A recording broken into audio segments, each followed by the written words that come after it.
This is a 2008 microeconomic free response question, part 3, which is question 3. So, for A, for a competitive market for which there is a binding effective price ceiling, draw a correctly labeled graph and label the price ceiling PC and the quantity sold QA and socially efficient output QB. So, you have that shape there with price on the y-axis and quantity on the x-axis. There's supply and there's demand.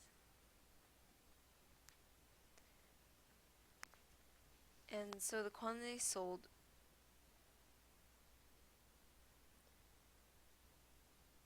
with the price, well, there's a price ceiling, and for a price ceiling to be effective, it has to be below the equilibrium point, which is like right here. So the price ceiling would be somewhere down there. Label that PC. The normal price here would be there, going down to the quantity of the socially efficient output. So this would be QB. However, with the price ceiling, the quantity goes down. Quantity supplied is lower than the socially optimal point. So that would be QA. This is the quantity sold when there's a price ceiling. And that's part A. Then for part B,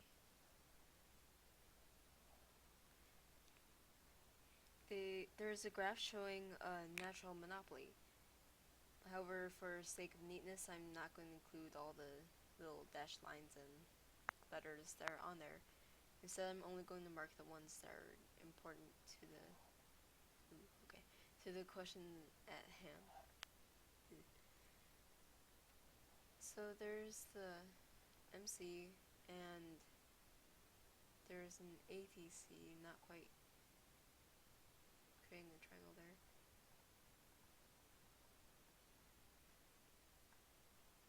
That would be demand, and that would be marginal revenue, which splits because it's a monopoly. Here's the price and quantity on the x-axis.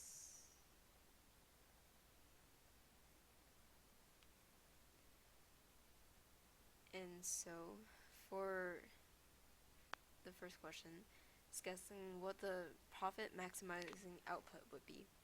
For a monopoly, the profit maximizing output is determined by where MR equals the MC. So MC equals MR gives you this point. And that goes down and up to give you this point, which on the graph is Q1, to be the profit maximizing output. For the socially efficient output, which is not the same as the profit maximizing output, to find the socially efficient output, you search for where demand equals the marginal cost. So marginal cost equals demand gives you this point, which going down on the graph gives you Q3.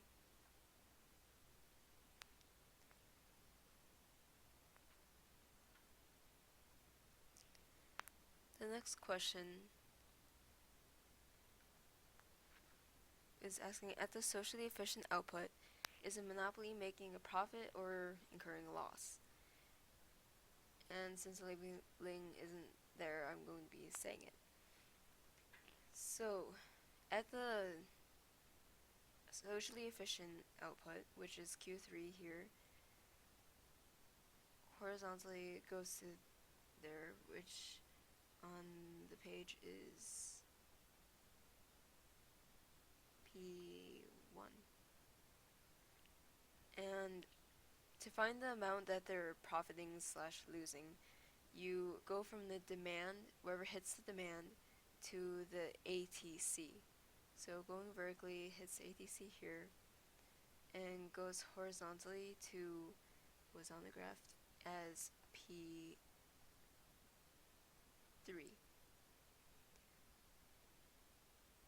The crossing point here is D and here is F.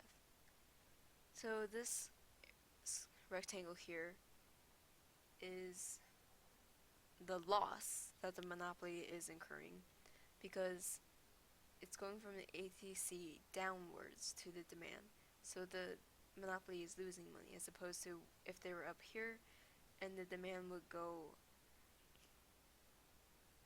demand goes up to ATC here, so they are losing money. Demand goes down to ATC and they would be gaining a profit because the cost would be lower than demand. However, here the price is higher than demand, so they're losing money.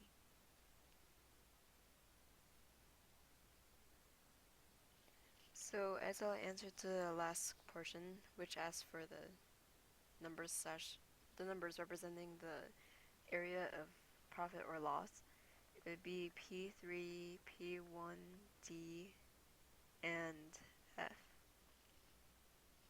which gives you this rectangle of loss.